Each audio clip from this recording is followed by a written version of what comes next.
Hi everybody, we're at day 2 for James Crumbley trial. Okay, just to familiarize you with the case, he's facing the same charges that his wife had, and she's already been found guilty, and she's being sentenced on April 9th. Okay, they used one of the same witnesses for both trials, Molly Darnell. That was yesterday. Today they called back the cell phone extraction guy, Wagrowski, Wagrow Ski. Okay. Um. So he read. Basically, the lawyer read a lot of text messages and um asked him about that. So yeah, only he was the best witness I've seen so far, because he won't commit anything without either actually seeing it or knowing it. So I like that about him. And I will say there's a major difference between Michigan and New Mexico. Wow. Okay, they try to start on time, and apparently they cut down the witness list already. So, this trial might be over by next week sometime. So that's great. I mean, yeah, the New Mexico trial was 10 days, but it was a long 10 days.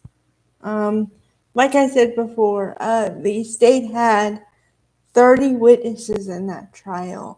So, yeah. Although, I can't really say as far as appearance for the attorneys because I don't know how they're dressed. But just based on the attorney for James' language, I don't like her because she has two things I don't like. She tries to hurry people along and she tries to answer questions for them. So it's like she's on trial, and that's not how it's supposed to be. But that's how it is. That's how it appears to me. Um. So okay, now they have a weird stipulation where they can't talk about how it made you feel or whatever. I don't know. So they can't say the shooter's name, so they always say the shooter. One of the witnesses did say his name, and I guess it was permissible in that case, but usually they won't allow that. So they had on three people today. They had on the same cell phone extraction guy. They had one of the teachers and one of his old teachers and one of the people in the police interrogation, but apparently his partner, has since retired. So, yeah.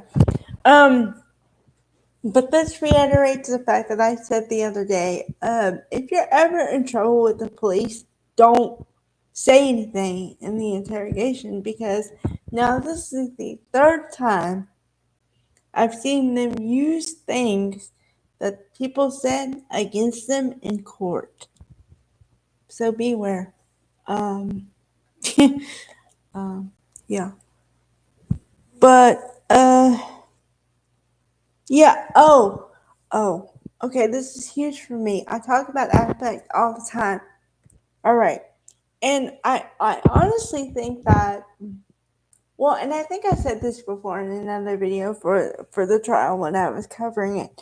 But for me, two things that convinced me of Jennifer Crumbley's guilt was her words that she said, and also her affect in the police interrogation videos that they showed of her.